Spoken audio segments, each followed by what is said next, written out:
Hey y'all, I am so sorry to report that Rosalynn Carter, former First Lady of the United States, has passed away today, November the 19th, at the age of 96. Oh my gosh. This lady has single-handedly done so much as a mental health activist, and just her and her husband, President Jimmy Carter, caring for people, establishing Habitat for Humanity. They did so much work while they were in the White House and when they left the White House. Now, she recently entered hospice, so it hasn't been, I don't even think it's been a week that she entered hospice and she's passed away.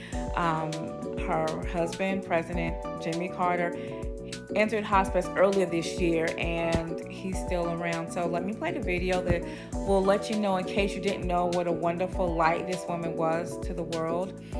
My prayers to her family, children, grandchildren, friends. You guys, please leave your comments about Mrs. Carter. May she rest in peace. Town girl, Rosalynn Smith Carter became one of America's most charming first ladies.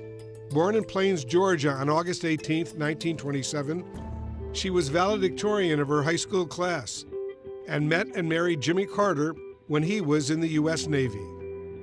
I love and respect and cherish and honor my wife, Rosalynn. When Mr. Carter's father died in 1953, they moved back to Plains to manage the family's peanut farm. I didn't want to go home. I was having a good time. I think I thought I had outgrown Plains, Georgia. Had gotten a little too big for my britches. I only pouted for about a year after we got home. They had 4 children, 3 boys, Jack, Chip, and Jeff, and later daughter Amy. In 1962, Jimmy Carter entered politics and Rosalynn hit the campaign trail.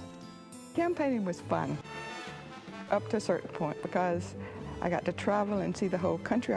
The most fun are the people you meet. She supported her husband's successful bids to become governor of Georgia and later President of the United States. So help me God. Mrs. Carter was actively involved in her husband's presidency, attending Camp David meetings and cabinet briefings. She was a strong advocate for equal treatment of the mentally ill. If they had coverage for their mental illness, then the overall health care costs would come down. When the Carters left the White House in 1981, they spearheaded a new challenge, Habitat for Humanity, building houses for the poor. The whole community has come together to get rid of poverty. A year later, they established the Carter Center, a foundation devoted to promoting human rights, resolving conflicts, and eradicating diseases.